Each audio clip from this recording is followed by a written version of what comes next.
75 people arrested at this No Kings protest in downtown Los Angeles, and you can see rioters throwing rocks, bottles, cement blocks at officers trying to breach that gate there at LA's federal courthouse. Federal agents responded with tear gas to disperse the crowd. 2 officers were injured.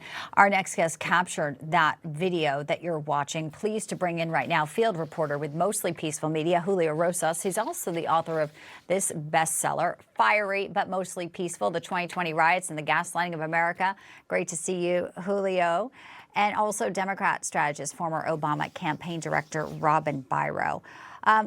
Julio, No Kings, none of this seems organic. Talk to us what it was like there being with this crowd of agitators. I know that Antifa has been designated as a terror organization here.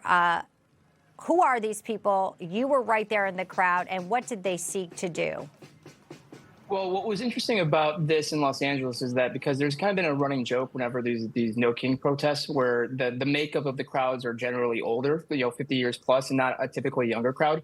That was different in Los Angeles. There was actually a really good mix of ages. And so the reason why that's important to note is because that's one of the reasons why it was violent, because clearly, even though there's been changes and leadership with DHS, there's been changes of tactics in terms of how they're going arresting illegal aliens.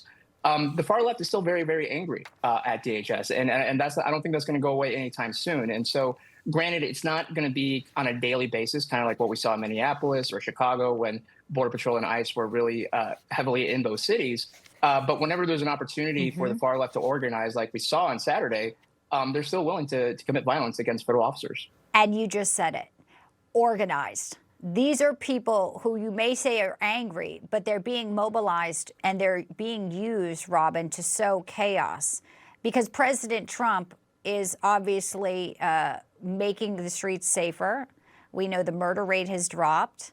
To Julio's point, they have a new DHS secretary, but yet they're still out there. So there's got to be obviously the sinister part, which is, drive a wedge between Americans. We've seen this script before, right, Robin, in 2020? I'm not going to impede on anyone's right to protest. It's a First Amendment right that we are all guaranteed. It's one that I fought for overseas. But what I am going to say is that violence has no place here on these. I've organized peaceful protests before, and we specifically tell them that this is counterintuitive toward achieving any message that is useful. This is very detrimental to any type of movement. Peaceful protests are good, and that's for whether you're left or right. I respect my Republicans' right to protest. I've seen them. I've participated in both protests on the left and right, actually, just like Julio did, just to see what's happening. As you mentioned, No, this one's bad. But the fact they're being used, these people, and if they're getting paid, that's a whole other angle here. But Robin, this is not peaceful. So, I mean, your point's well taken, but I mean, we're looking at the video and, our lying eyes, we know that these people were there to do damage. Okay, what's happening here with someone who was once called the worst mayor? Her name is Tiffany Henyard, and she's making a comeback.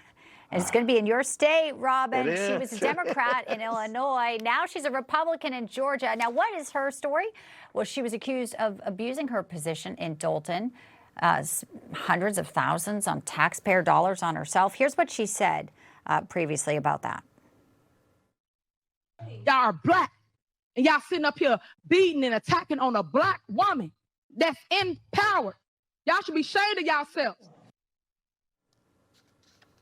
Okay, I want to note, obviously, her dad in Illinois has been shot, and we feel terrible about the personal situation with her father. But the political situation where she's now going to be in your state, leaving Illinois, coming to Georgia, how did she end up in Atlanta, and how did she end up with the GOP, Robin, and does she have a chance? I don't believe she has got a chance. I mean, she's hedging her bets, right? She's thinking that some misdoings are getting a pass right now, just by way of the fact that Republicans have complete control of everything. But it's not going to work. It won't work here. We certainly don't need it here. We have our own problems. South Fulton County, the city of South Fulton, is rife with crime. We just had an election there and got a new mayor. And, we don't need this. Please don't bring this here. Tiffany.